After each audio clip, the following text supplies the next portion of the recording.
Ouais, vous avez bien fait. Donc, le sujet de ce soir, c'est sur les poupées hantées. C'est le volet numéro 2, puisqu'on en avait déjà fait un sur les poupées hantées. Et vous vouliez justement avoir un deuxième volet sur le sujet. Alors, la première que j'ai choisie, c'est Jeannette, qui est le nom d'une poupée hantée. Et c'est très récent.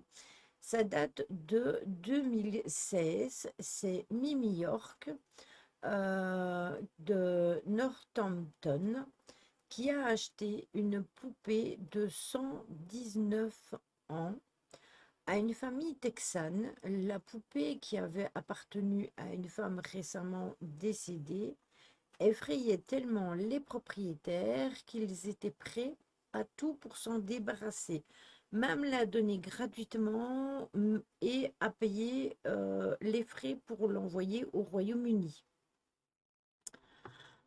Euh,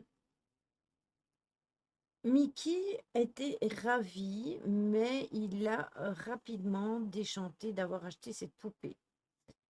Elle n'est certainement pas la bienvenue dans la famille parce que depuis son arrivée, beaucoup de choses vont se passer.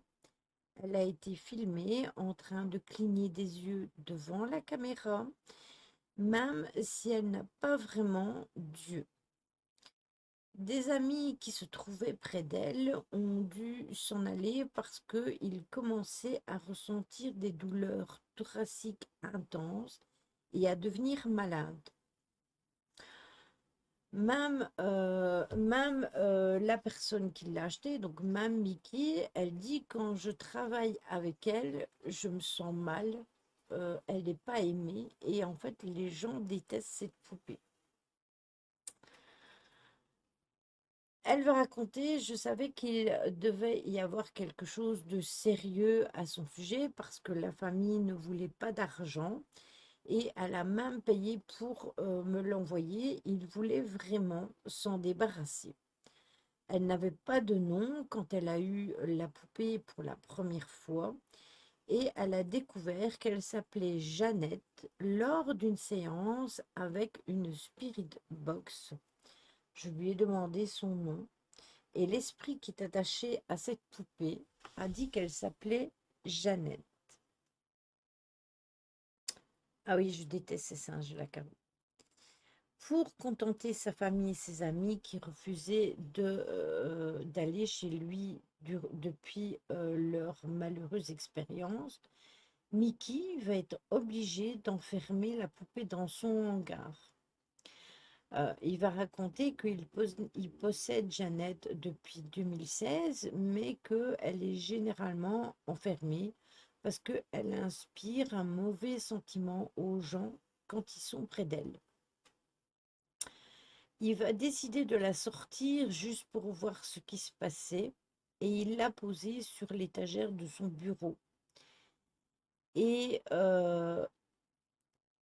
il va la retrouver juste après sur le sol.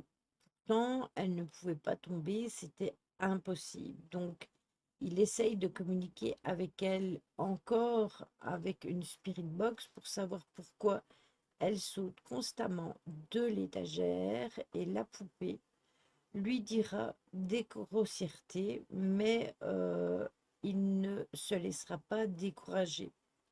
Il va se lancer dans une enquête paranormale après avoir entendu parler dans des émissions de télévision et il voulait voir si c'était réel. Alors il est allé dans un cimetière et il n'a jamais regardé derrière lui. Il avait hâte d'avoir de nouvelles expériences avec Jeannette.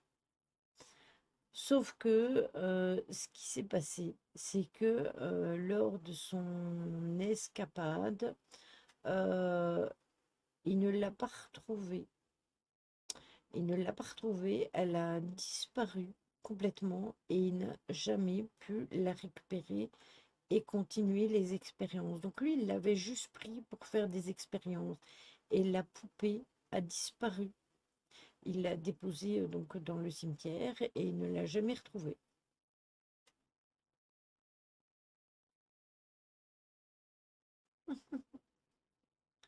J'ai une stagiaire qui s'appelle comme ça. Je comprends mieux sa façon d'être, là. Et du coup, où est-elle passée? Il n'y a pas d'indication sur où elle a disparu. Il ne sait pas où elle est partie. Il l'a emmenée avec lui pour faire une expérience paranormale et il ne l'a pas retrouvée. Je vous avoue que plein de gens m'ont déjà dit, prends une poupée pour faire tes enquêtes, etc. Je suis pas du tout connectée avec ça, mais pas du tout, hein.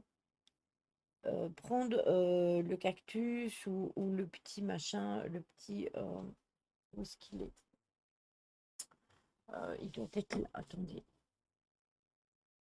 Hmm,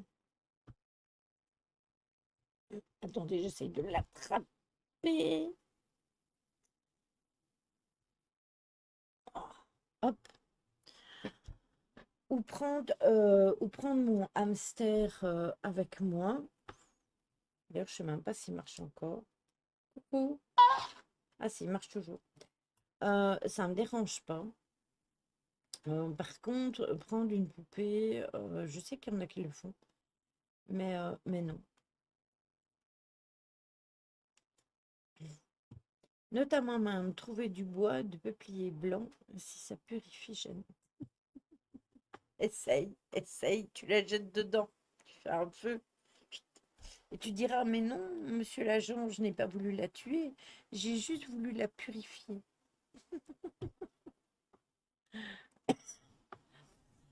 Ça, je vais peut-être le reprendre avec mon hamster. On testera, je pense, à la prochaine enquête.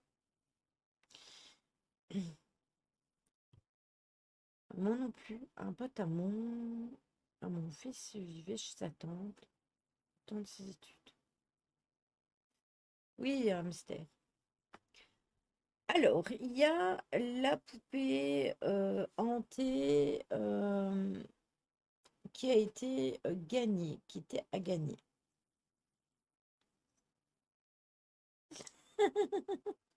C'est ça, Caro. Un concours a été organisé par le site web de Line Up qui propose une poupée présumée hantée en récompense. Les membres du site, qui se définissent comme un groupe mêlant croyances et sceptiques, ont décidé de procéder à une expérience en filmant une poupée présumée hantée pendant 3 semaines et en diffusant les images en direct. Pour mener cette tâche à bien, ils ont collaboré avec des enquêteurs du paranormal de l'émission télévision Destination America.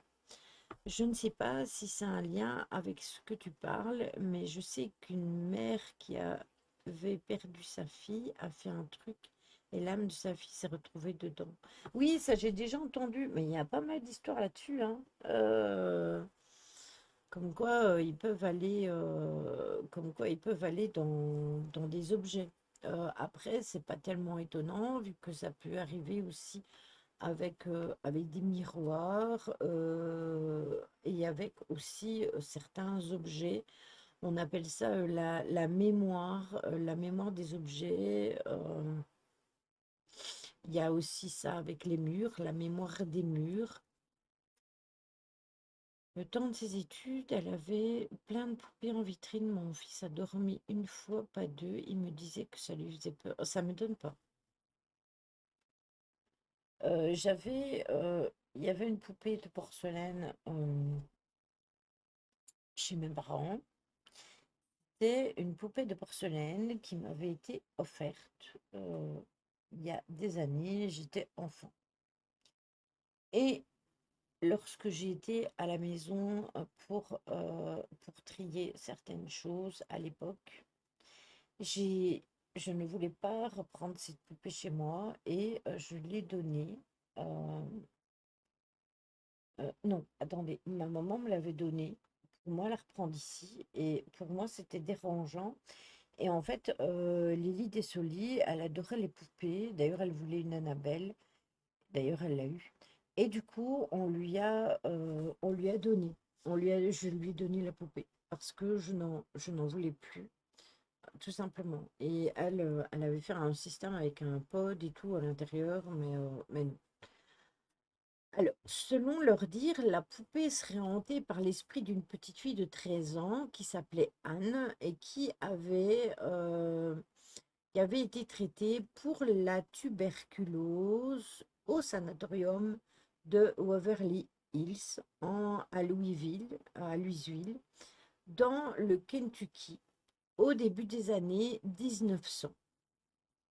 Si vous voyez un truc passer sur la cam, c'est une mouche, elle n'arrête pas de passer, elle m'ennuie. Parmi de nombreuses personnes qui s'occupaient de la fillette se trouvait une femme qui était chargée du bien-être des enfants. Et durant leur séjour, les jeunes patients s'attachaient souvent à Loi, c'était son nom. Et quand il mourait, leur esprit la suivait parfois dans sa maison, espérant qu'elle continue à prendre soin d'eux. Comme elle l'avait toujours fait par le passé de leur vivant.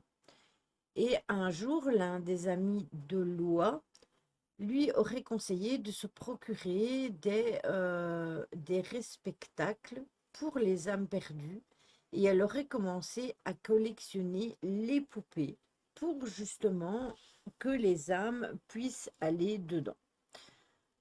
Les poupées et les clowns ne me font pas peur. Faut arrêter de regarder les films d'horreur. Je ne regarde pas ce genre de film. Moi, si, je regarde et ça ne me fait pas peur. J'étais très jeune quand j'ai vu la première fois le film Ça. Et ça ne m'a pas fait peur pour la cause.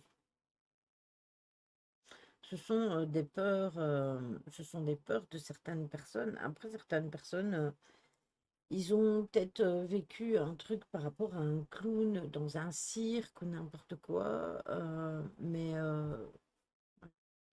Pas que les films, c'est là. Il y a une période, il y avait des clowns tueurs dans les villes. Oui, exact. C'est plus une phobie. Je suis d'accord. C'est comme quand les personnes qui ont peur de l'eau. Les personnes qui ont peur de l'eau, c'est une phobie. Les personnes qui ont peur d'être enfermées, c'est une phobie. Tout ça, ça fait partie des phobies. Il y en a qui ont peur des requins, c'est une phobie. Euh, voilà.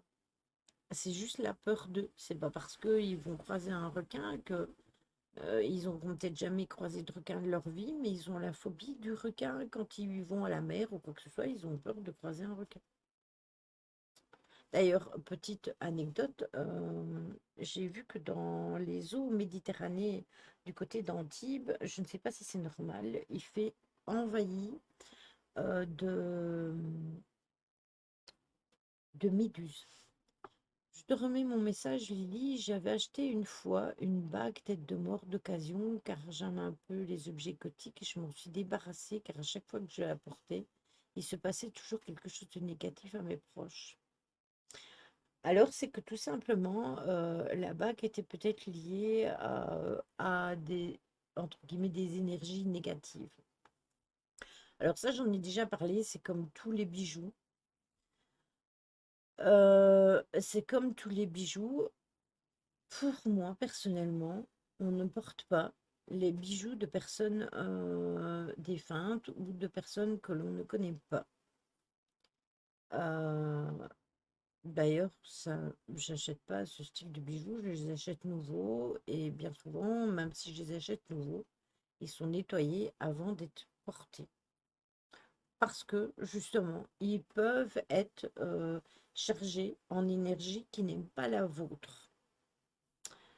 Je vous explique. Par exemple, ma maman est décédée et mon papa m'a donné une bague d'elle, une magnifique bague que je garde dans un coffre. Euh, je l'ai portée une fois. Je n'ai jamais été aussi mal que quand je portais cette bague. Pourquoi? Parce que maman a fait une énorme dépression et elle a été très mal, très incomprise aussi. Et, et sa bague a dû se charger de ses énergies du moment.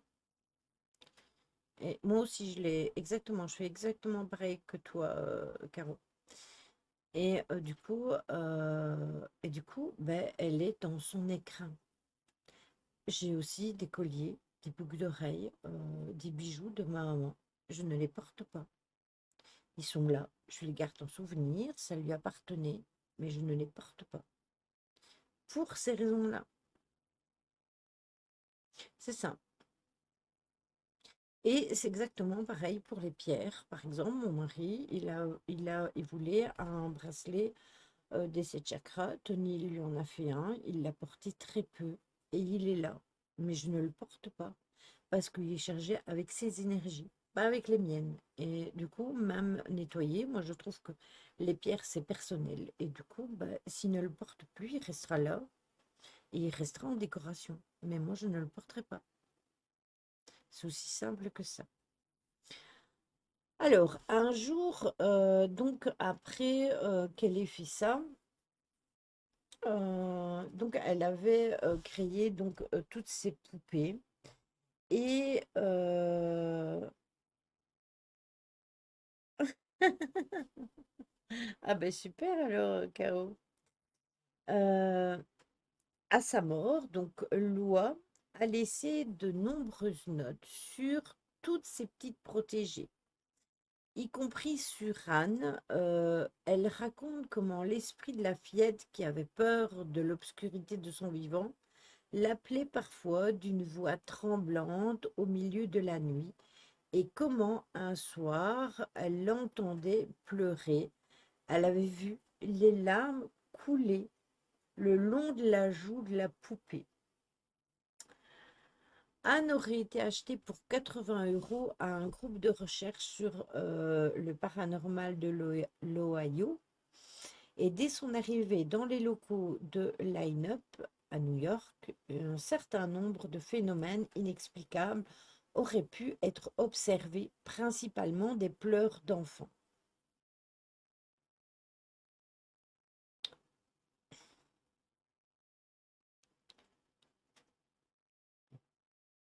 Ça peut être dû à une allergie, mais moi je ne supporte que l'acier ou l'argent. Un jour, des membres du groupe avaient placé un capteur de fréquence électromagnétique près de la poupée pendant qu'ils travaillaient, et le capteur serait resté silencieux tout le temps, jusqu'au moment où l'un des hommes aurait directement posé une question à leur invité. Il a dit: Salut Anne, bienvenue au bureau. Tu aimes ta nouvelle maison? 20 secondes plus tard, la lumière du détecteur aurait commencé à clignoter et elle aurait continué sans vouloir s'arrêter. Depuis le 26 avril, Anne est exposée dans un placard de l'un des bureaux de Line-Up et elle est sous surveillance constante, et durant cette période, outre la caméra qui l'a filmée en permanence, les membres du groupe pensent mener différents tests, faire venir des experts et bien évidemment partager leurs observations. Le 27, en arrivant dans les locaux de Line-Up,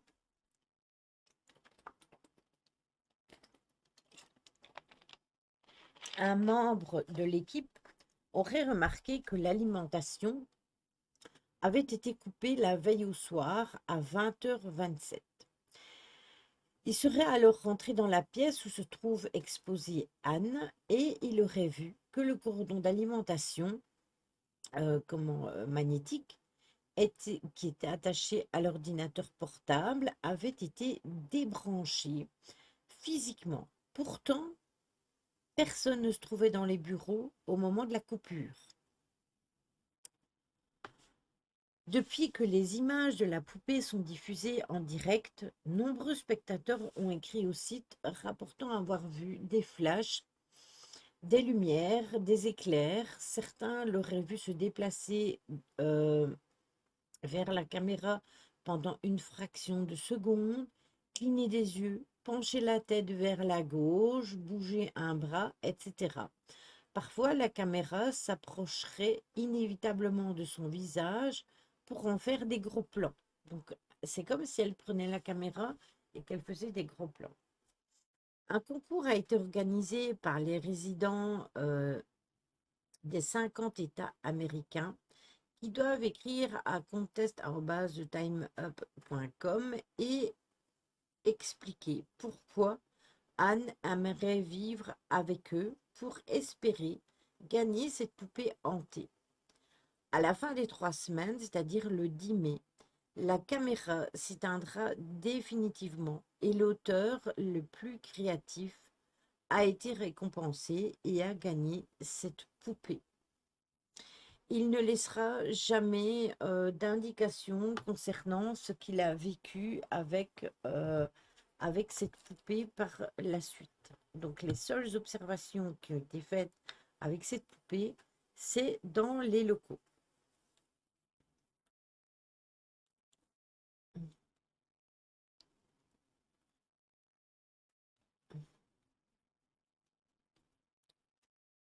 Oui, ça peut varier. Moi, perso, si je prends quelque chose qui est dit en cacaille, super, remporter la poupée.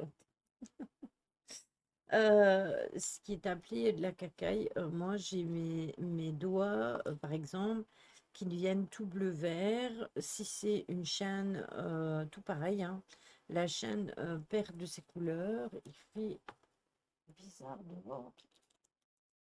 Je dirais qu'il va avoir un orage. Euh, Il y a longtemps que j'avais plus entendu ça. Euh, j'ai d'ailleurs énormément de problèmes au niveau des boucles d'oreilles. Alors, quand j'étais ado, j'avais une collection de boucles d'oreilles dites en cacaille, je le répète, Caro, et je n'avais aucune allergie. Et lorsque j'ai commencé à devenir adulte, j'ai attrapé des genres de poules à l'intérieur des trous de mes oreilles et c'était dû aux boucles d'oreilles chaque fois que je le mettais. Moi, je n'aime pas l'or, donc le problème est vite résolu, soit c'est de l'acier chirurgical, comme les boucles d'oreilles, ou de l'argent. J'ai ici des colliers divers et variés où la chaîne, c'est toute noircie. Donc du coup, je vais m'acheter des cordons pour pouvoir continuer à mettre mes pendentifs parce que les pendentifs ne bougent pas, mais, mais les chaînes noircissent. Plus on vieillit, moins on supporte. C'est ça. Ça fait pareil, Lily. Moi, c'est le plaqué or, ça me fait des traces noires. C'est que c'est pas du plaqué or alors. C'est que c'est du plaqué cacaille.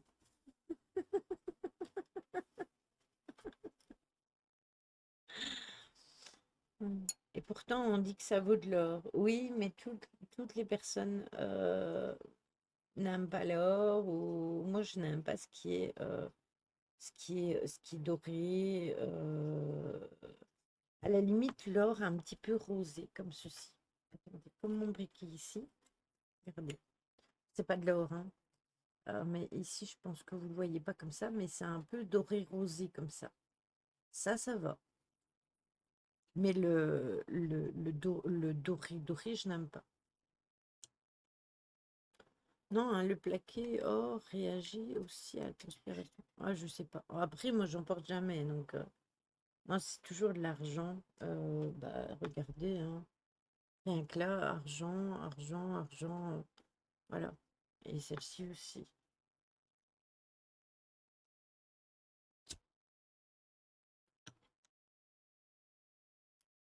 Et ici, c'est toutes des boucles d'oreilles. Là, j'en ai une et là, j'en ai deux. Ben, c'est de l'acier.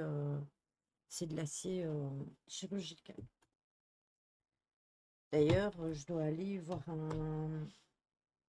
un tatoueur pour refaire mon piercing au nez parce que j'ai perdu mon anneau en argent et j'en ai recommandé un aussi vite, sauf que j'arrivais plus à le mettre. Le temps que je le reçoive, eh bien, le trou était bouché.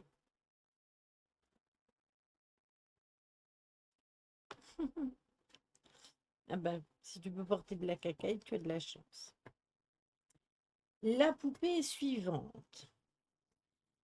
Collectionner les poupées semble être une activité à la mode parce que depuis quelque temps, de nouveaux amateurs viennent régulièrement présenter leurs petits protégés dont ils parlent avec une passion non dissimulée. Monsieur Ian Rogers, un célibataire de 36 ans qui habite en Angleterre et qui gagne sa vie comme expert automobile, est fasciné par les poupées anciennes dont il fait la collection et qui possèdent toutes, selon lui, une personnalité différente. Durant son enfance, Yann éprouvait déjà une certaine curiosité pour les choses qui étaient paranormales, cherchant à apercevoir le monstre du Loch Ness, les fantômes du lac, etc. Et il a visité des lieux dits hantés.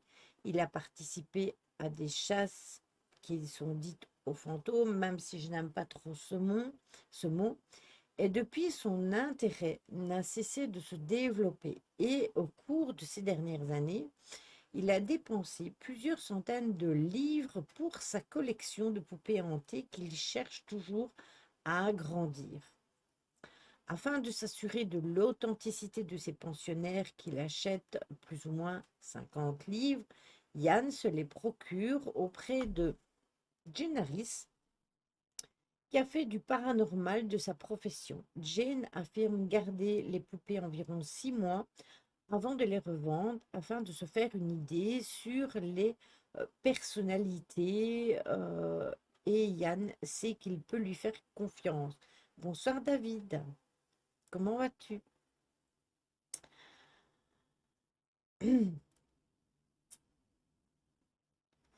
Euh, S'il les achetait sur eBay, par exemple, alors il n'y aurait aucune garantie qu'elles sont vraiment hantées et il pourrait se faire avoir. Lorsque on lui vend une nouvelle poupée, Jane pourrait lui raconter un peu de son passé. Mais Yann préfère découvrir par lui-même ce que fait cette poupée.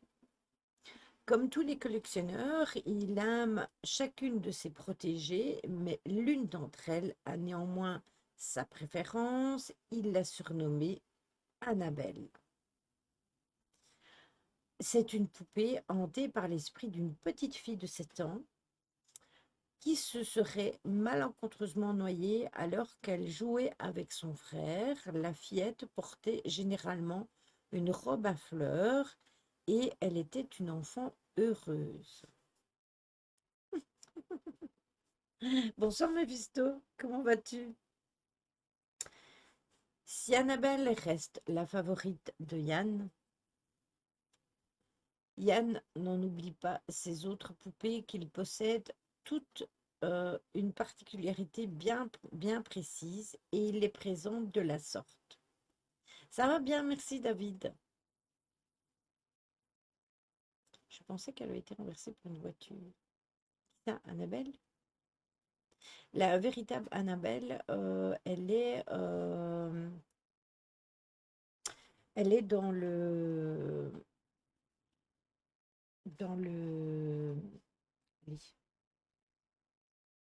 dans le musée de Zach normalement. Ouais, dans le musée des Warren, mais c'est Zach qui s'en occupe, enfin, qui s'en occupe maintenant.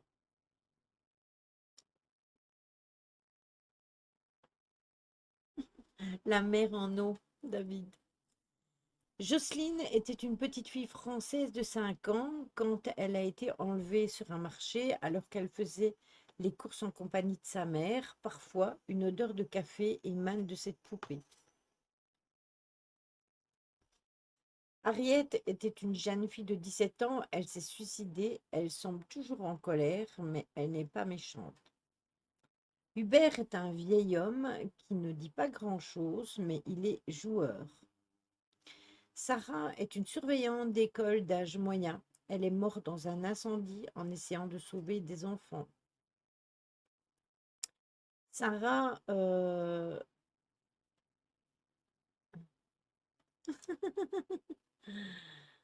il y a Esmé qui était une dame septuagénaire qui est décédée de cause naturelle.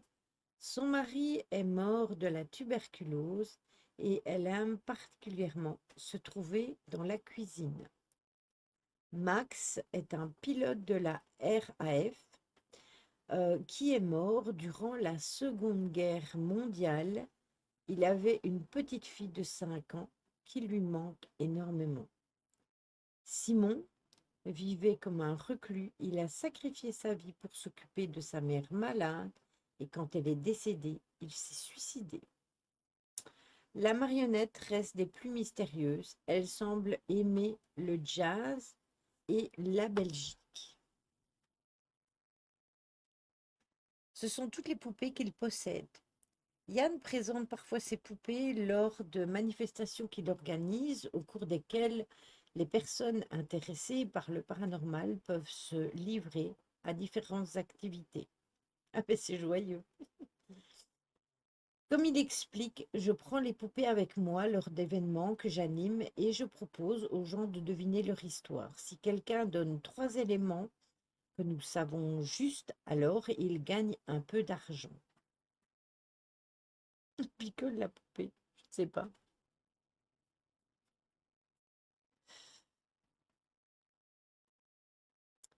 À une certaine occasion, une dame lui a affirmé qu'elle pouvait percevoir l'esprit d'une Annie. Alors Yann est allé chercher Annabelle. En la voyant, elle a rajouté qu'elle était morte alors qu'elle se sentait prise au piège. Puis au moment où la femme prenait la poupée entre ses mains, elle lui a dit qu'elle se sentait mouillée et brusquement, elle a compris qu'Annabelle s'était noyée. Il existe des poupées possédées, mais en positif, du genre pour amuser une gamine. Je ne pense pas, parce que tu sais, David, en général, quoique, il y en a qui sont pas nécessairement mauvaises hein, dans les explications. Elles ne sont pas nécessairement hantées dans le sens qu'elles font quelque chose de mauvais. Celle dont je parlais tout à l'heure, elle pleurait. Donc, elle ne faisait rien de mal, hormis pleurer. Autrefois, Yann et sa sœur se partageaient les poupées, mais la jeune femme a voulu s'en débarrasser quand elle a commencé à se manifester d'une manière trop explicite, en lui cachant ses clés, par exemple. Yann, quant à lui, n'est pas troublé le moins du monde par leurs manifestations et il souhaite même investir dans de nombreux objets hantés. Il serait ravi d'avoir plus de poupées hantées et il est à la recherche d'autres articles.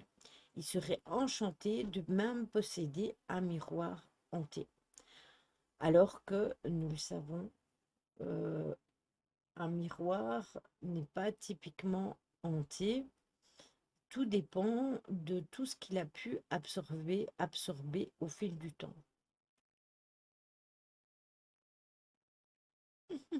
Oui, mais c'est quand même pour dire, Caro, qu'il y a pas, elle fait pas de trucs négatifs. Ici, celle dont je vous parle, elle ne fait pas non plus de choses négatives. Euh, elles ont juste, calme-toi la mioche, on dort.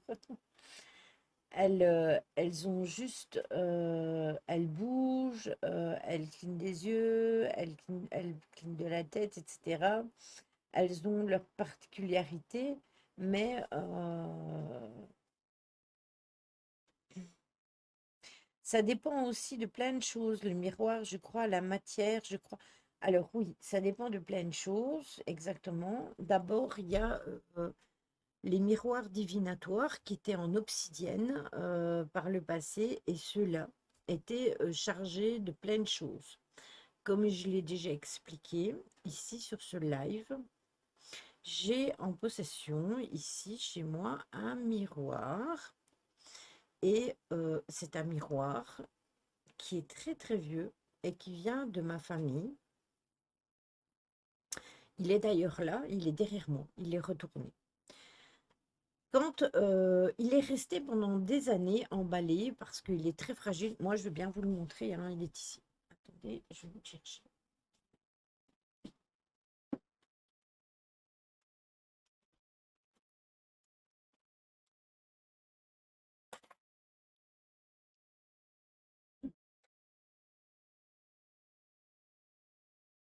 Vous voyez, je suis en short d'été. Voilà la pièce. Voilà.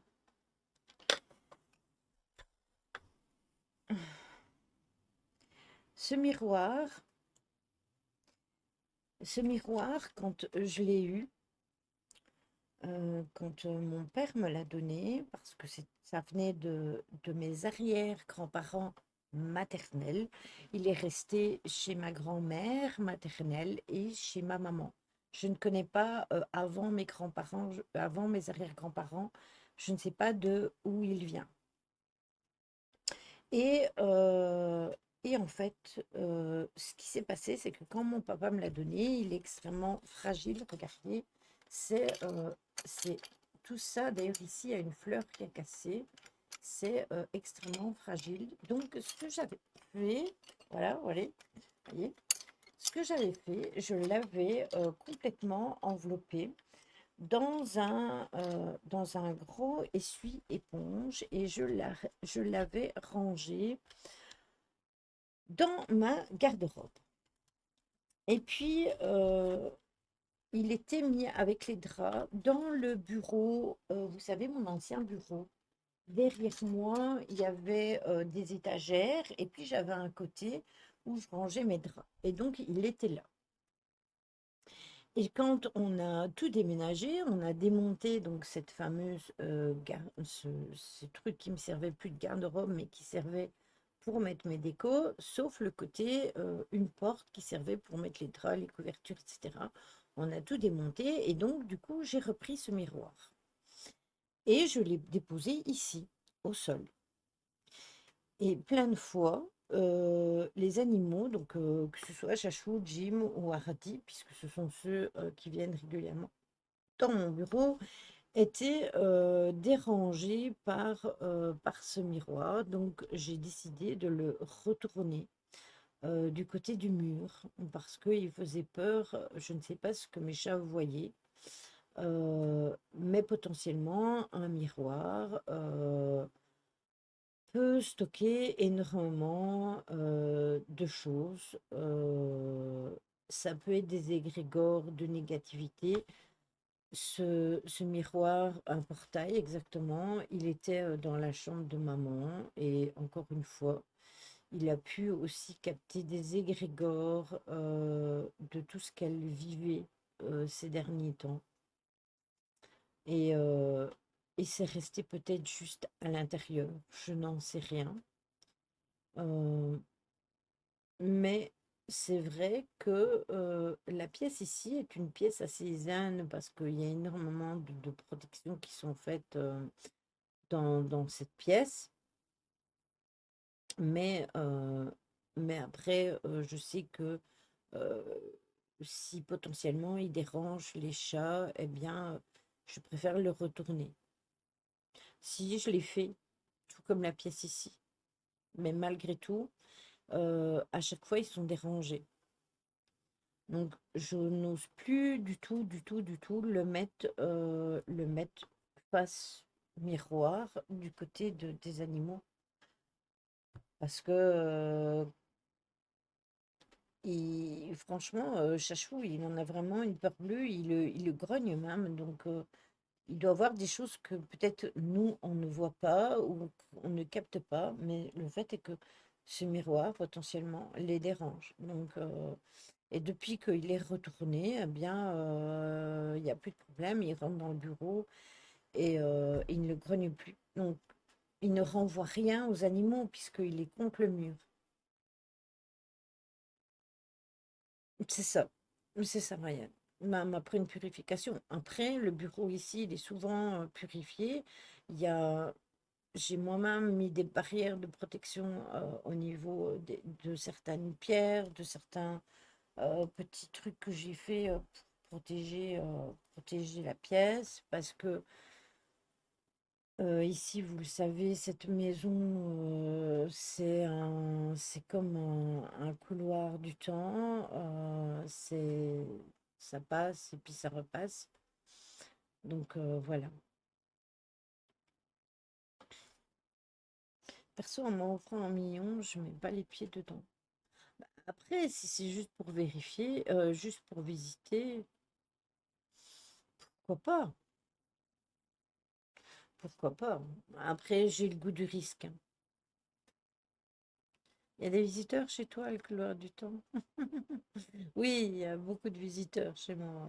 Quand je parle du couloir du temps, c'est potentiellement tout ce qui a trait aux invisibles, hein. La dernière enquête que j'ai fait ici, je ne sais pas comment ils ont fait. Ça reste pour moi une énigme. Euh, Il n'y avait pas de son. Le micro fonctionnait. Là, vous entendez potentiellement les voitures. Oh, quelle est belle la lune. Vous entendez potentiellement les, les voitures qui passent, etc. Ce jour-là, rien. Rien du tout. C'était affolant ce qui était en train de se passer. Une enquête dans de la Watt, exactement. Si tu veux avoir affaire à des trucs chelous, Lily, je t'accompagnerai en enquête. Chiche, tu viens avec nous? Oui, elle est orange, exact. Exact. Après, je remettrai ce miroir.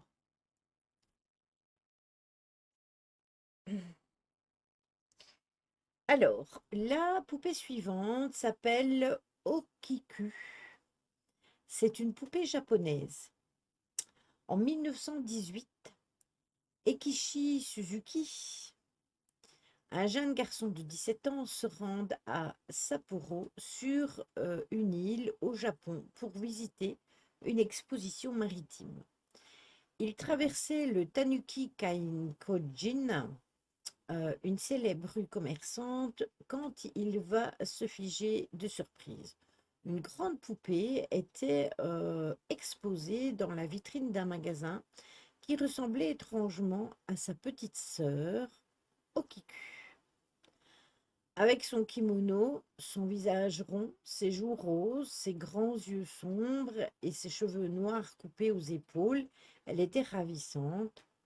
Alors, comme il pensait qu'elle lui plairait, il décida de la lui acheter.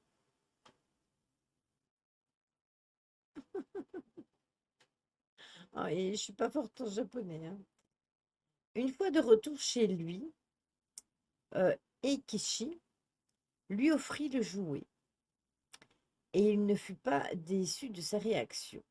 Okiku se prit immédiatement de passion pour sa nouvelle poupée qu'elle va baptiser de son prénom. Elle va la traîner partout avec elle, jusque dans son lit. Elle l'adorait. Malheureusement, l'année suivante, Okiku succomba à une forte fièvre, probablement d'une grippe espagnole. Elle avait 3 ans à peine et ses parents avaient prévu de faire incinérer sa poupée préférée avec elle. Mais le moment venu, subjugués par l'émotion, ils vont oublier de la glisser dans le cercueil. Alors, pour honorer sa mémoire, ils vont décider de la placer dans une petite armoire en bois que les bouddhistes japonais conservaient autrefois dans leur maison et qui contenait des chandeliers, des brûleurs d'encens, des cloches, des coupelles et des souvenirs de leurs défunts parents.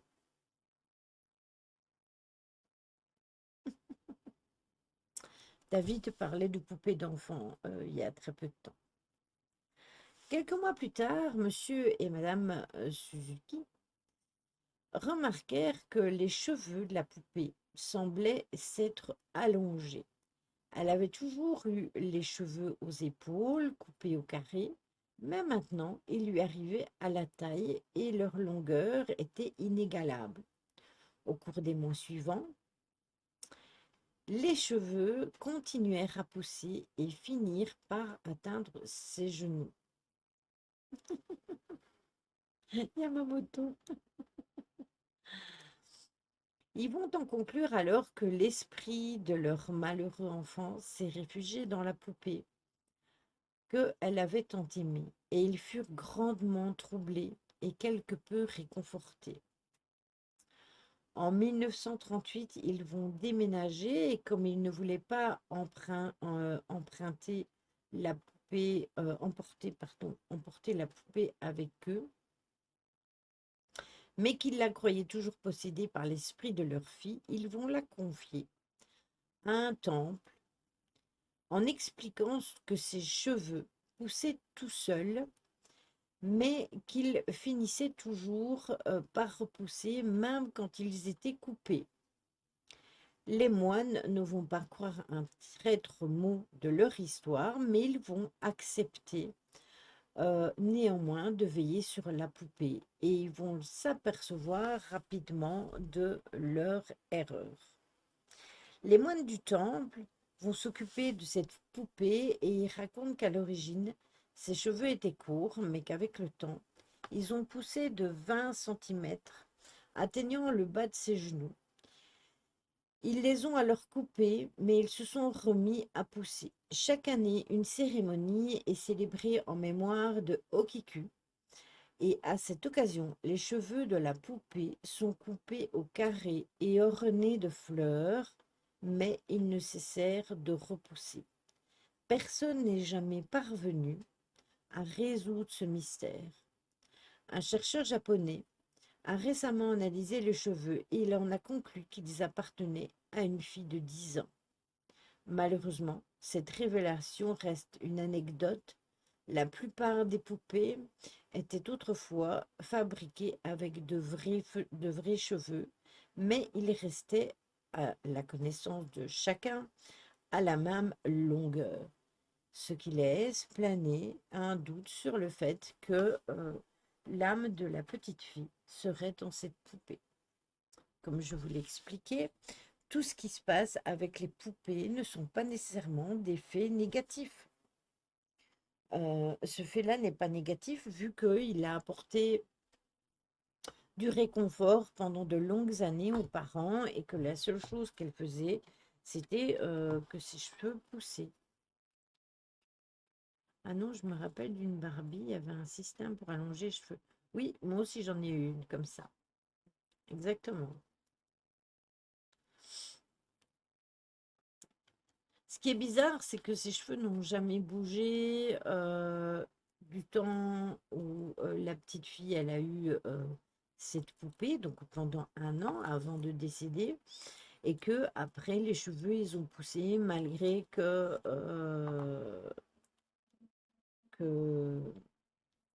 qu'elles étaient coupées et ça repoussait.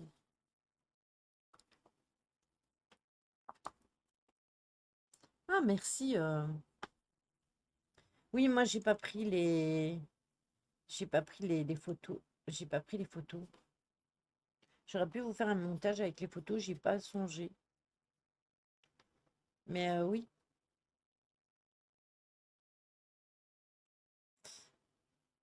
merci Nico.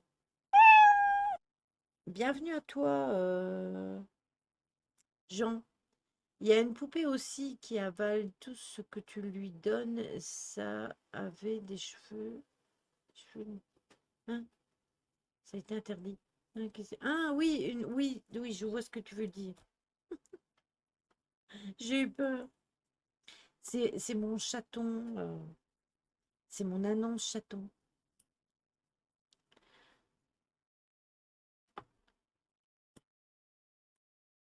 Moi, je n'aimais pas les poupées. De toujours, je n'ai jamais aimé ça, mais par contre, j'avais des Barbies et je jouais avec. Mais je cherche le miaou. C'est la sonnerie d'alerte. La sonnerie d'alerte, quand on fait un follow, C'est justement un miaou et celle des raids. Bien écoutez, si un jour on a un raid, ben, vous le saurez. Elle va nous faire crever cette alerte, c'est juste un miaou. J'aurais pu mettre un ouh, un fantôme avec des, comment, des chaînes qui cliquotent et tout. Donc bien vu à toi, Jean, sur le live. Ah, Ryan. À ton avis, pourquoi j'ai pas lu tout le pseudo? Alors, vous avez la babysitter pour les poupées hantées.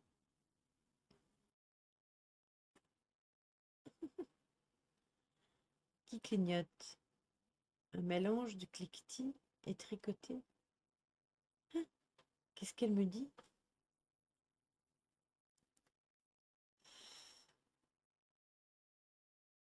Il n'y a personne qui clicote.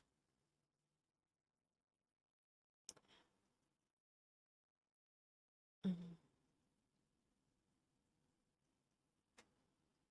Non, non, non, Miao Mix. Tu as une alerte qui clicote. Hein? Qu'est-ce qu'elle me raconte? J'ai rien compris. Alors, la babysitter pour les poupées hantées. Tu bois pas d'alcool. Elle est bourrée de chaleur. Lorsqu'elle doit s'absenter pour une nuit, Catherine Redding, une collectionneuse de poupées hantées au Royaume-Uni, se sent obligée de demander les services d'une babysitter pour surveiller ses protégés, qui sont capables, selon elle, de faire énormément de dommages lorsqu'elle se retrouve seule.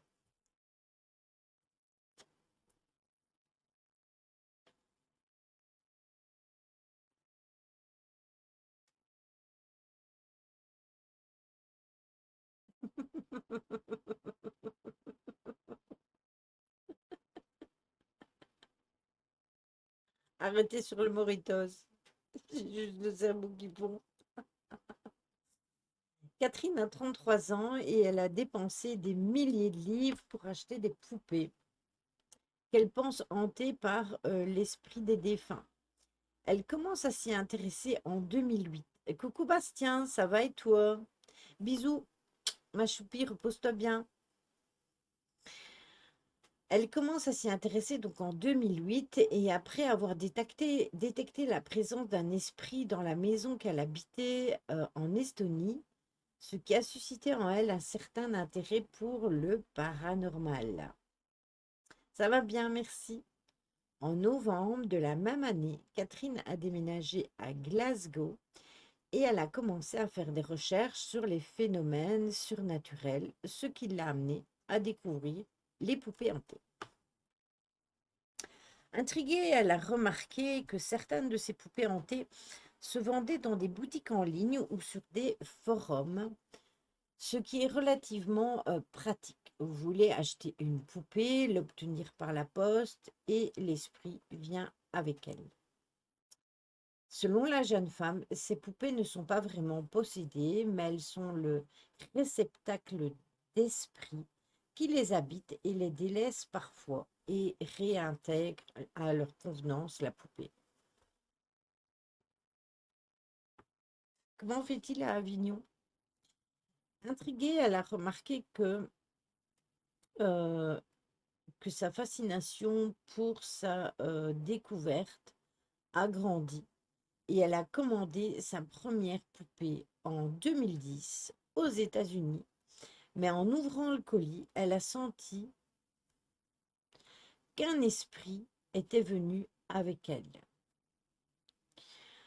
Quand elle est arrivée, j'ai tout de suite réalisé qu'elle n'était pas une simple poupée, mais qu'elle était une personne. Je me demande si on paye le poids de l'esprit dans le colis, parce que ce serait abusé quand même. Il y a eu des théories, hein, comme quoi l'âme, on pouvait la peser, etc., hein. Coucou, c'est moi l'esprit, où est ma chambre? Le soir venu, pleine d'espoir, la femme a posé la poupée près du poste de télévision et elle lui a demandé de l'éteindre si elle se sentait heureuse et de la laisser allumer dans le cas contraire. Alors le téléviseur s'est brusquement éteint et les lumières se sont mises à vaciller. Catherine ne s'attendait pas vraiment à une réponse telle quelle, et lorsqu'elle a compris que la poupée hantée communiquait avec elle en créant des perturbations électriques, ça l'a terrifiée. Elle l'a rangée dans un placard. Cependant, quelque temps plus tard, la curiosité a été plus forte et elle lui a expliqué qu'elle était morte à l'âge de 103 ans et que elle était remplie de sagesse. En langage des oiseaux, le mot poupée signifie peu, car en vieux français, peut vous dire peu. Pour vous dire peu. Je sais qu'avec le langage des oiseaux, il y a beaucoup de choses qu'on peut interpréter, comme par exemple la planète. La planète Terre. Planète.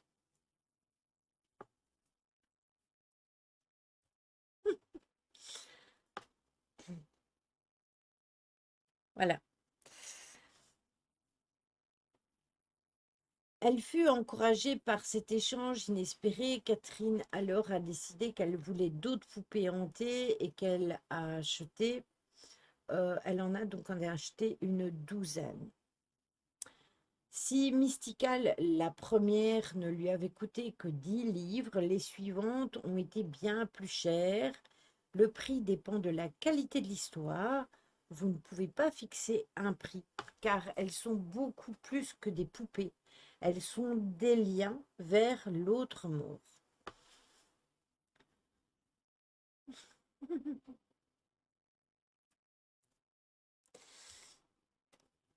Voilà, David. Je laisse planer le doute. Afin de pouvoir s'offrir ces fameuses poupées hantées, Catherine va se priver de beaucoup de choses, cousant elle-même ses vêtements plutôt que d'en acheter des nouveaux. La jeune femme les trouve dans différents endroits, mais la plupart des principales sources d'approvisionnement restent les collectionneurs qui exposent leur acquisition sur le web. La jeune femme a également investi dans du matériel spécialisé habituellement utilisé par les enquêteurs paranormaux qu'elle utilise pour communiquer avec ses poupées. Elle explique: j'ai également essayé d'entendre des voix par l'intermédiaire de mon téléphone mobile. Je mets mon téléphone sur enregistrement quand les poupées sont dans la pièce et ensuite j'écoute. On peut y entendre des voix qui sonnent humaines et même des conversations en arrière-plan.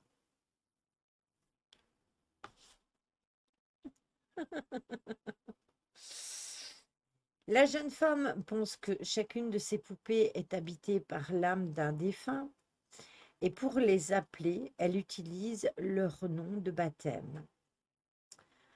Vous avez vu la dernière info, le millionnaire va coloniser la planète Mars dans 50 ans, comme quoi quand la fiction devient réalité.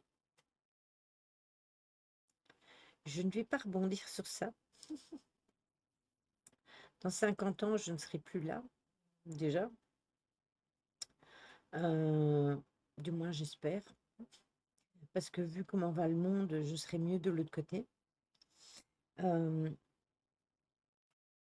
et mon ressenti personnel, je pense, c'est qu'ils n'ont jamais été sur la Lune. Mais ça, c'est des idées de complotistes. Donc, on va laisser ça au placard.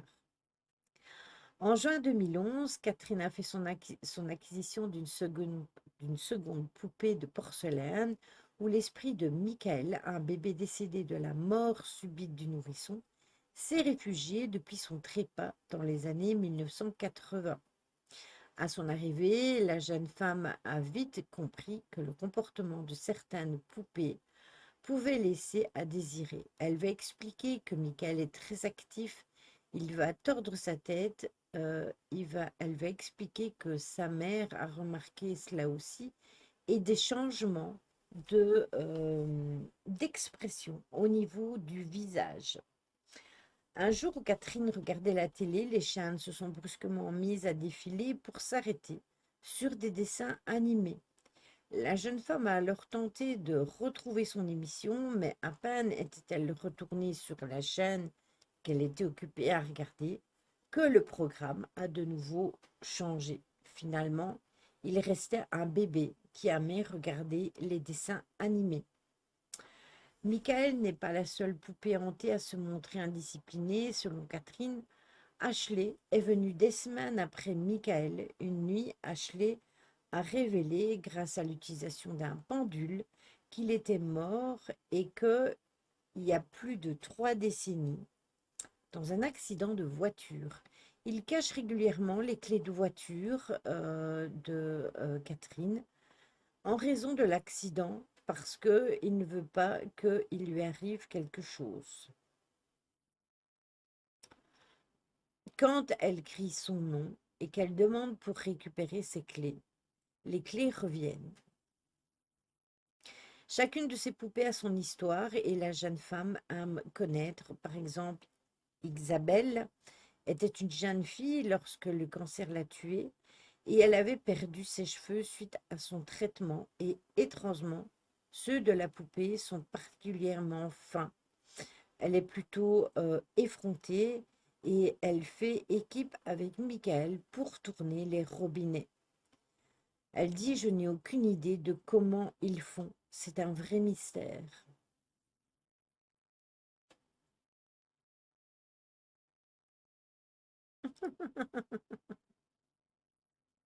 Ce sont des poupées bienveillantes, oui, c'est ça. Il n'y a pas que des poupées malveillantes, ce sont des poupées bienveillantes qui rappellent à leur passé, mais elles ne font rien de mauvais.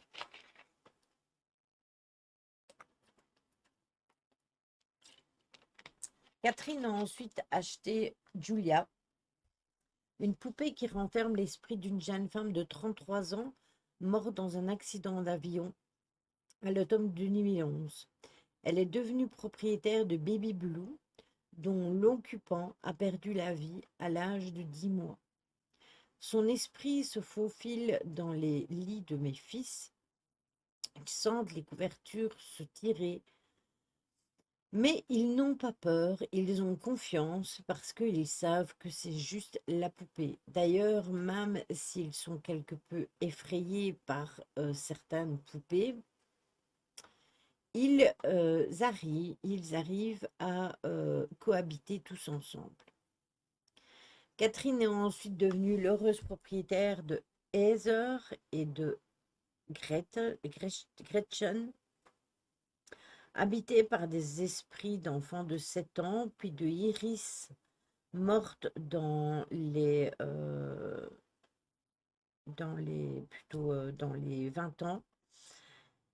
Et les 2 dernières poupées de Catherine sont arrivées en 2014. Il y avait Trina, qui était une sorcière de 30 ans au moment de sa mort, et Agatha, qui sert de réceptacle à 3 esprits différents. Malheureusement, posséder autant de poupées peut entraîner de fâcheuses conséquences. Elle a eu des petits incendies dans son appartement et il y a quelques semaines, elle le raconte, elle dit: «Je sais que c'est les esprits. Ils ont tellement d'énergie que, qu'il y a des accidents qui se passent chez elle, mais ce n'est rien de méchant ni de volontaire.» Elle dit qu'elle n'existerait pas sans eux. Et comme elle sait ce dont ils sont capables, eh bien, la jeune femme n'aime pas les laisser seuls, d'où le fait qu'elle prend une babysitter pour les surveiller.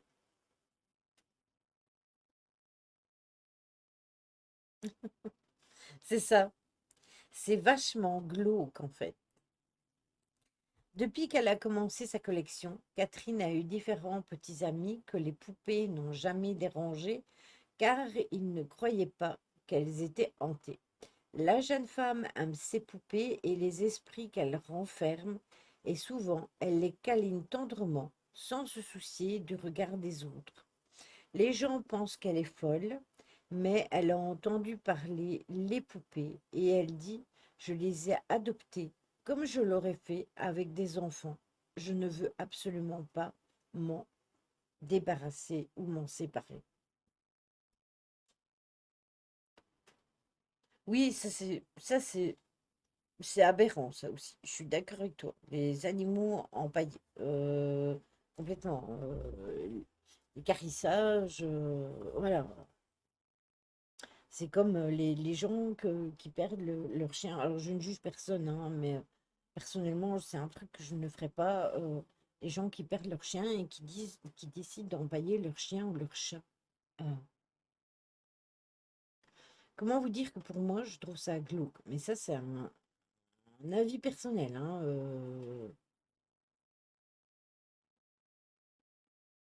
C'est ça. C'est complètement ça. Et tous ces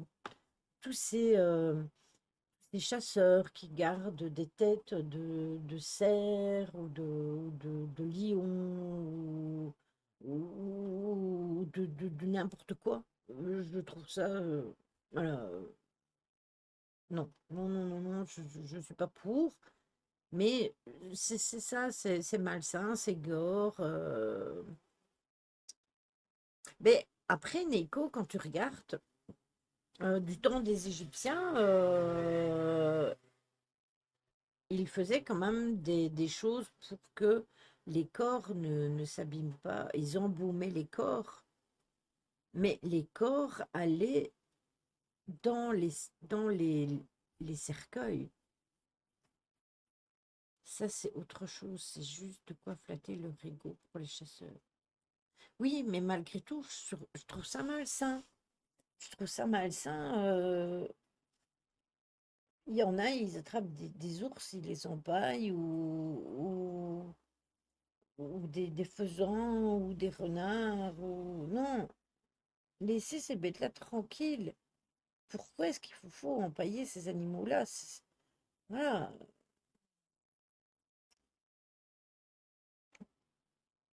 nos petits lapinous sont enterrés dans notre jardin. Ouais, moi aussi. J'en ai eu deux, trois fois dans ma vie. J'étais petit en plus. Je me sentais mal à l'aise de fou. De quoi? Des animaux empaillés? Euh, Personnellement, oui, moi aussi j'en ai déjà vu, mais je trouve ça dérangeant. Voilà. Et quand après il s'agit de vos animaux personnels,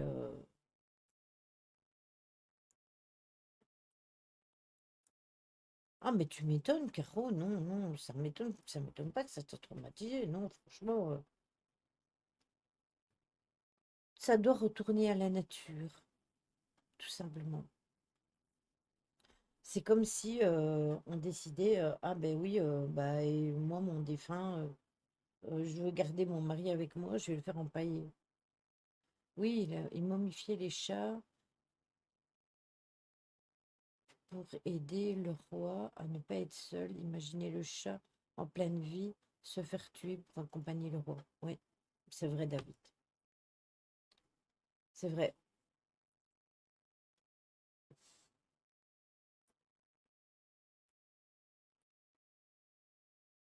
Non, ben c'est ça, Miomix. Mais comment c'est fabriqué concrètement? C'est de l'équarrissage, hein.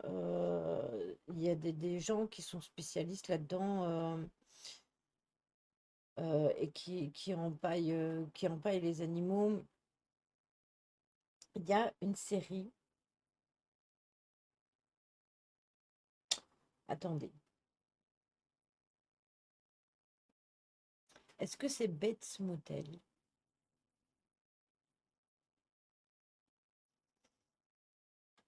Je ne sais plus. Il me semble que c'est ça. C'est celui qui joue dans Good Doctor. C'est un très bon acteur. Il y a eu la série Bates Motel. Je pense que c'est lui qui faisait ça. Euh,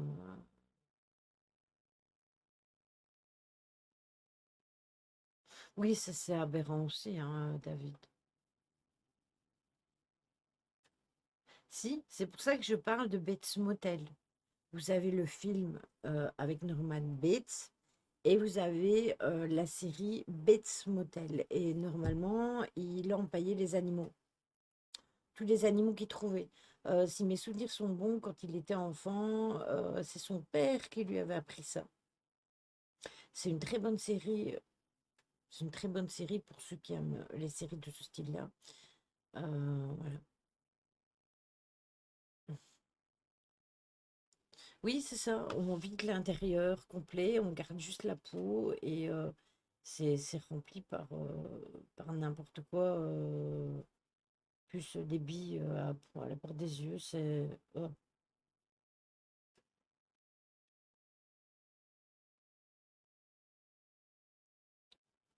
Oui, c'est aberrant les croyances,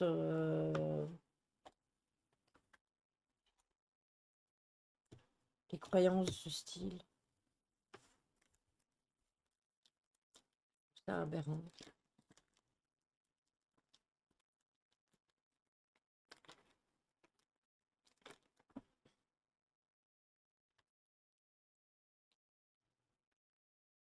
Bon, allez, une dernière petite poupée pour la route.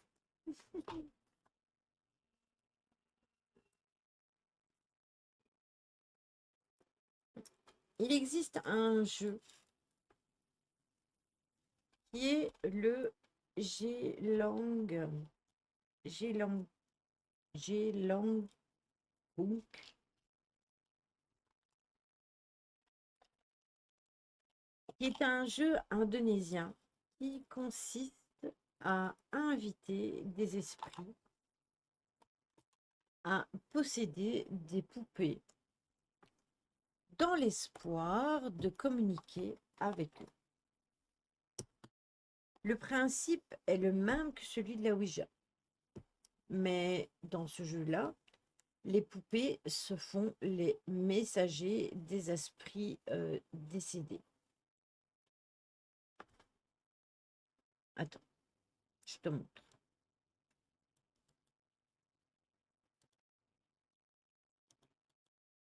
Bien sûr, c'était les chats noirs. C'est pour ça que moi j'en ai autant ici chez moi. Parce que justement, c'est souvent les chats noirs que les gens ne veulent pas.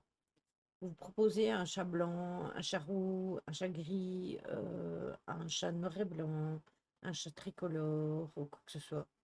Mais les chats noirs, les trois quarts des gens pensent que ce sont des chats maléfiques. Alors, ce jeu euh, est considéré comme particulièrement dangereux et il est fortement déconseillé de le pratiquer sans des connaissances dans le culte. Il est inspiré d'un jeu ancien qui était chinois, vieux de 1500 ans, euh, et dont le nom signifie l'esprit du panier. Autrefois, les jeunes garçons y jouaient tout simplement le soir de la fête de la lune en invitant les dieux à posséder des mannequins de bois qui servaient alors de support divinatoire. Des morceaux de craie étaient attachés aux mains de la poupée et qui étaient déposés dans un étui accroché à la hanse d'un panier. Et les participants faisaient ensuite brûler de l'encens et quand la poupée commençait à s'alourdir, alors ils considéraient qu'elle était possédée par un des dieux. Oui, c'est ça. C'est vraiment ça. Merci. Vous pourrez voir les photos que Jérôme a publiées. Si la divinité acceptait de répondre à leurs questions, la poupée manifestait son accord d'un mouvement de la tête, puis les jeunes hommes lui demandaient ce qu'il voulait et en utilisant l'écrit. Le dieu écrivait les réponses sur un tableau qui lui était présenté. Une chanson existait alors qui décrivait le rituel et expliquer les mouvements de la poupée qui pouvaient également être considérés comme des réponses.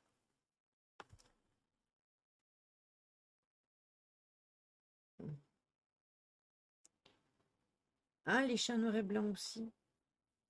Ce qui expliquerait que j'ai deux nouveaux visiteurs noirs et blancs mis au mix.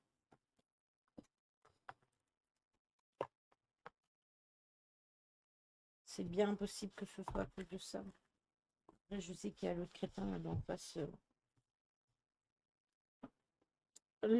Donc ce rituel a complètement disparu en Chine, mais il a été absorbé par la culture indonésienne, où il est devenu le jeu assez répandu et le nom apparaît pour la première fois dans un texte du 5e siècle. Au début, le Gelangkung, si je le dis bien, n'était qu'une simple distraction, un jeu auquel les enfants de certains archipels se livraient, invoquant des divinités et en leur proposant de répondre à des questions en écrivant sur des morceaux de papier ou sur des ardoises ou sur du calcaire. Mais peu à peu, l'engouement a gagné le reste du pays et ce jeu a été repris par des guérisseurs qui se servaient des poupées pour invoquer les dieux.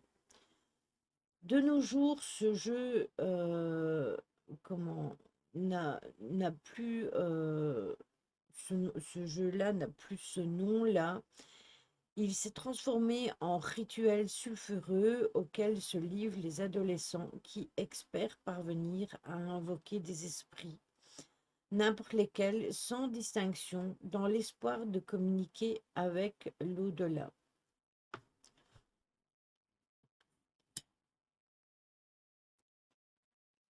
Si, bien sûr, on les brûlait, hein, comme les sorciers, hein.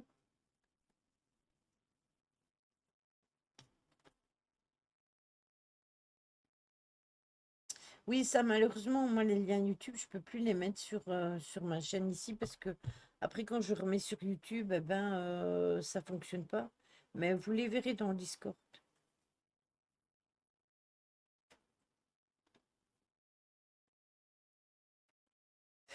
Pour organiser une séance de ce style, il faut une certaine préparation.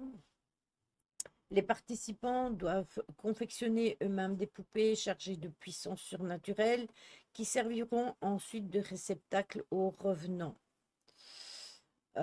Traditionnellement, les têtes de poupées sont fabriquées à partir de coques de noix de coco sur laquelle on met des traits du visage qui sont sommairement dessinés.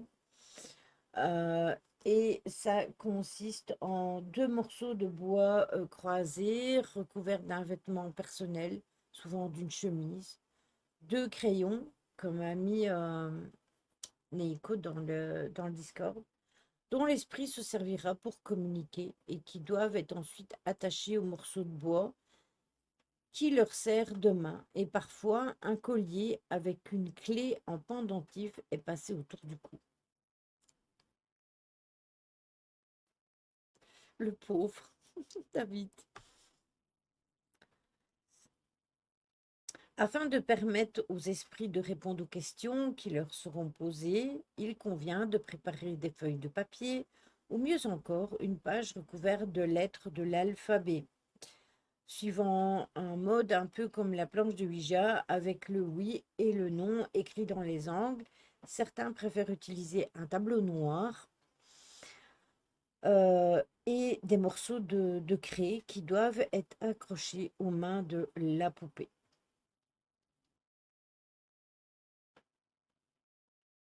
Exact, Ryan. Les intéressés doivent se réunir donc aux heures les plus sombres de la nuit, entre 22 heures et minuit,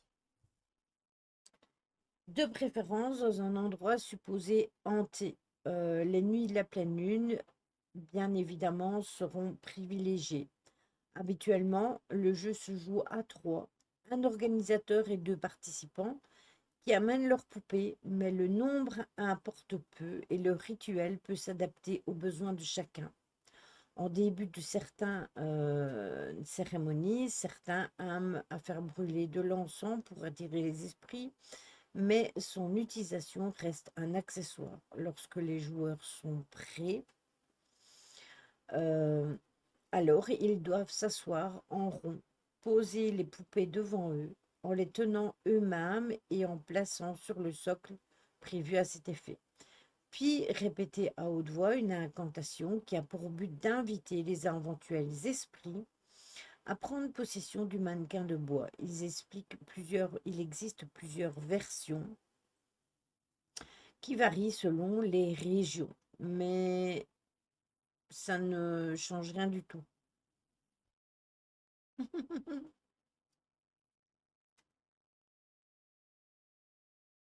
Oui, mais je me rappelle de cette histoire-là. Je me rappelle, il y a eu beaucoup de suicidés avec cette histoire-là.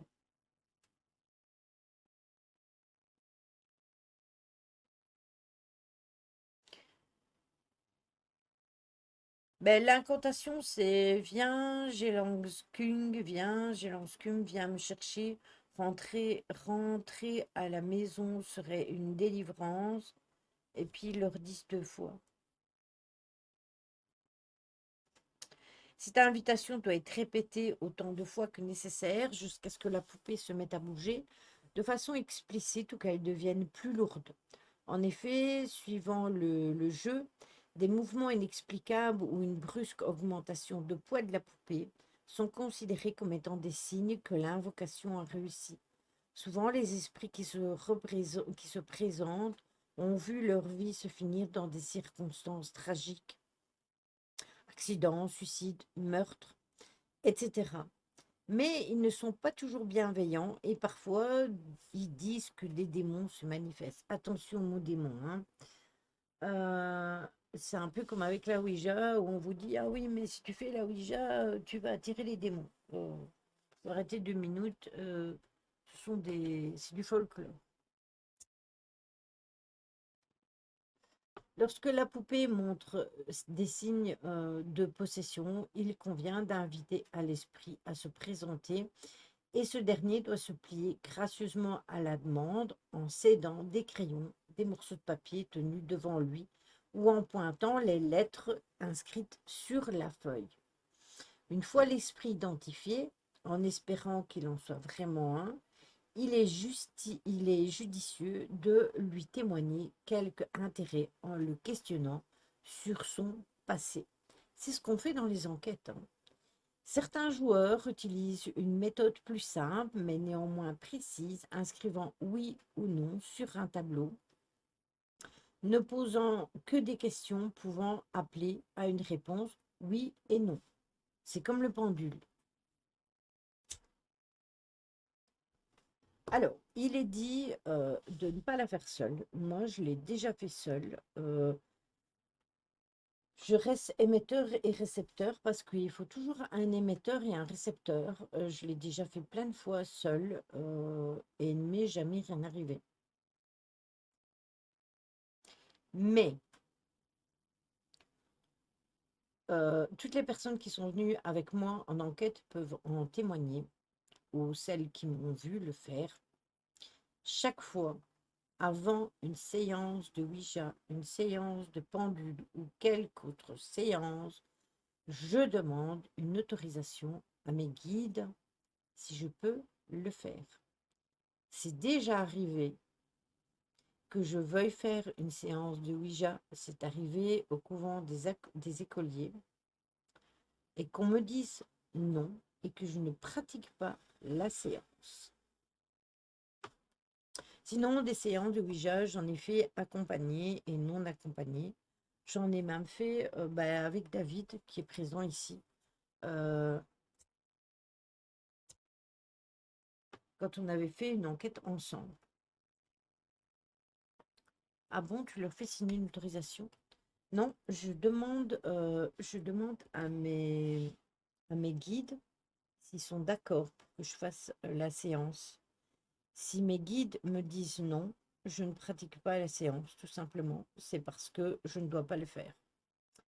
Le rituel de ce jeu est profondément ancré dans la culture indonésienne et il a inspiré un film d'horreur qui est sorti en 2001, qui s'appelle le même nom. Il y a Taesuk aussi, Cheongsong, en 2003, en 2007, parce qu'il y a le 2 et le 3. Puis vous avez Kalung Jelangkung qui est sorti en 2011 et Tamba Jelangkung en 2011. Voilà.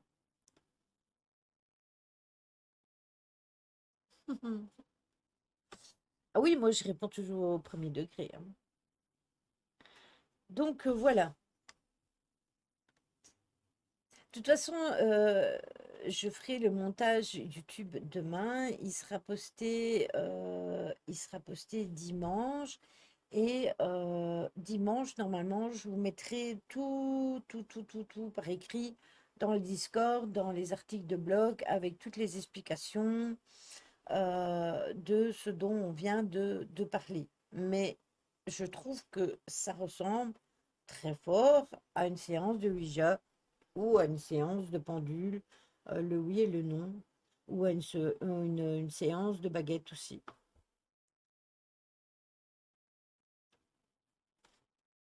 Ouais, donc la conclusion, c'est de ne pas avoir de poupée chez soi. Oui, je m'en souviens.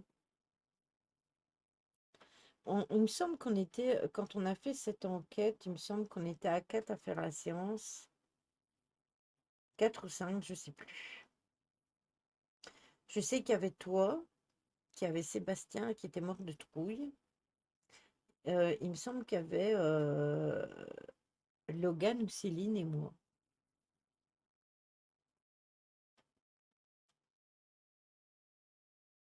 Pas de poupée chez soi.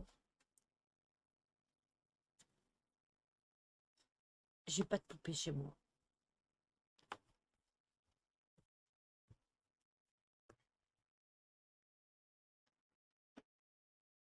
Oui, son slip était marron. Il avait une médaille. Après, ça, c'est selon les croyances, hein, mais je vous promets, c'est vrai, de véridique. Il avait une médaille, je ne sais plus quoi, dans sa main gauche, tellement il avait peur de faire la séance de Ouija. Alors que je n'oblige personne à faire la séance de Ouija. Il m'aurait dit, écoute Lily, je ne veux pas faire un chapelet aussi, ça. Là, c'était pas un chapelet, il me semble, c'était une médaille, si mes souvenirs sont bons. Ou c'était un chapelet, c'est possible. Enfin, que soit, il serrait ça dans sa main, abusé, tellement il avait la trouille. Alors que déjà, on n'a pas eu beaucoup de résultats. Vous pouvez la retrouver, hein, l'enquête, elle est disponible sur ma chaîne YouTube et normalement, elle est disponible sur la chaîne de David aussi.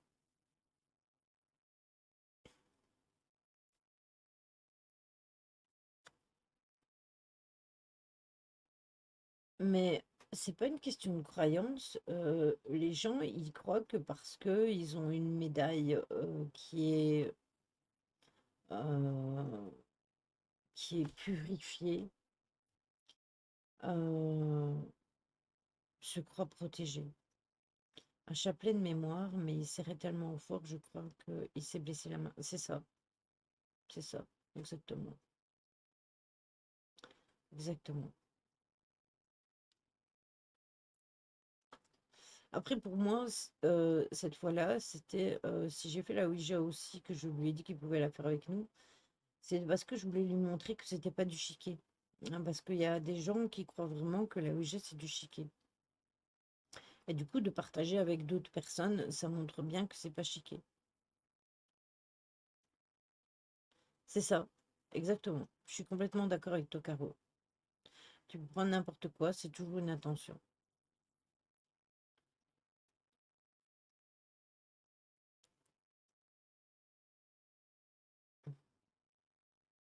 Oui, mais ça sort du Coran. Après, pour moi. Je vous ai déjà dit plein de fois hein, ce que j'en pense, et ça c'est aussi personnel à moi. Donc ne me jetez pas la pierre, quelque religion que vous soyez, mais pour moi, les religions sont là pour créer des discordes et des guerres. S'il n'y avait pas de religion, nous nous en porterions bien mieux. Parce que regardez le nombre de fois qu'il y a eu des guerres entre pays à cause de la religion. Et ça n'est pas terminé, croyez-moi. Même sur certains petits trucs que j'ai mis sur TikTok, je l'avais montré à Ryan, j'ai eu des commentaires en me disant, ouais, la charia va gagner, ou je sais plus quoi, c'était aberrant. Exactement, Caro. En ce qui me concerne, je me remets petit à petit de mes vieilles enquêtes pour changer le nom de certaines enquêtes. Elle est plus sur ta chaîne YouTube?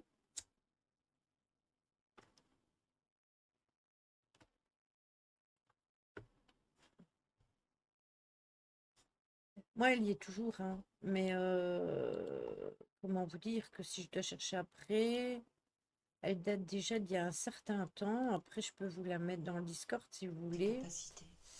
Ça, c'est la rétrospective 2023. Il faudrait que j'en fasse une 2024. 2024, attendez. J'ai tellement de vidéos. Alors,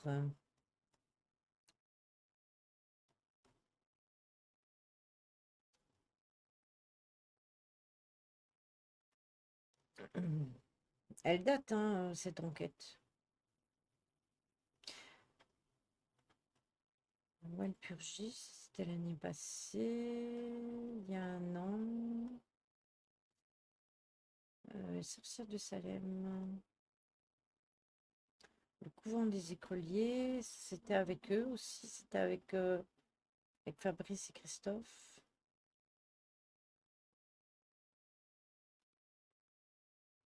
Attendez, hein, je cherche après.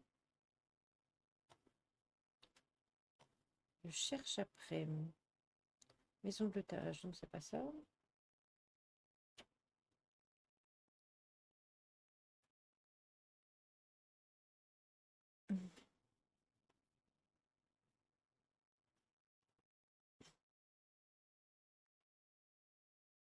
Ah, ça y est, j'ai trouvé. Ça date de très longtemps, pour ceux qui voudraient la voir. Hop, voilà, je l'ai trouvé. Hey, coucou, Waouh! Voilà, hop, je la mets ici et je la mets dans le Discord. Si vous voulez aller la voir. Voilà. On a presque fini, Waouh! Mm. Oui, c'est ça. On avait eu un marinier, en effet. C'est exactement ça. Coucou, Camimi. Waouh, les ch'tis. J'ai piqué le lien instant, mais elle est sur ma chaîne YouTube, tu y es. Je retourne dans l'heure. Merci Camimi. De toute façon, on va faire le raid. On va aller chez Simia. Donc, il va vous envoyer plein de fraîcheur de la montagne où il est mis confortablement sur une couverture. Euh, il pêche pas, hein. Je pense pas. Ah. Mais je reconnais là le coin du sud. Samedi, vous serez sur Discord. Samedi soir, je passerai sur le taux vibratoire. Je pense que ça sera 2 épisodes, ou voire 3, je ne sais pas, sur le taux vibratoire. Euh, Camimi ou Waouh, est-ce que vous êtes encore là? Est-ce que vous pourriez me dire demain à quelle heure Simia fait son enquête? Plus ou moins, hein, approximativement. C'est pour moi 22 heures. Ok. Donc moi, je chargerai pas avant 21 heures. Ok. Bon, écoutez, je chargerai un épisode. Je chargerai un épisode à 20h30 sur Discord, sur le taux vibratoire, et puis je vous mettrai un deuxième, et puis voire un troisième. Je surveillerai la chaîne de Simia, et dès que Simia commencera son enquête, je la mettrai sur le Discord, même si vous devez recevoir la note, parce que il passe dans les publicités de mon Discord. Euh, je vous le mettrai et libre à vous de venir rejoindre son enquête. Je pense qu'il aura de très beaux résultats. Nous serons en pleine lune, la veille de la pleine lune, donc il sera en plein dans les énergies. Donc voilà. Allez, on fait le raid.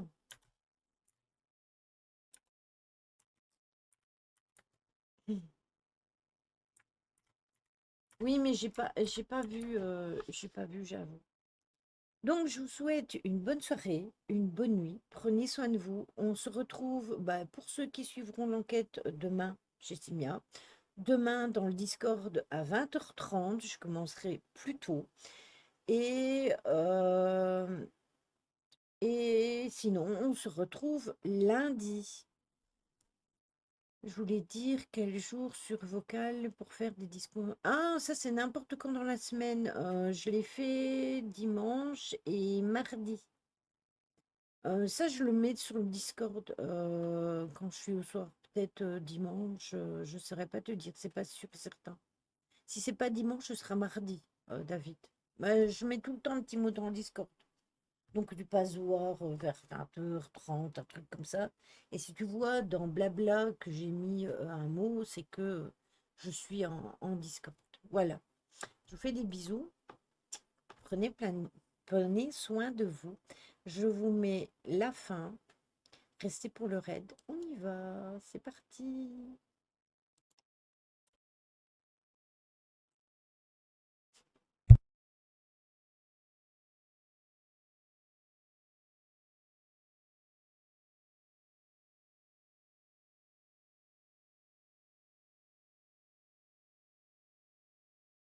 Qui fait que tu te déboîtes plus facilement ou pas?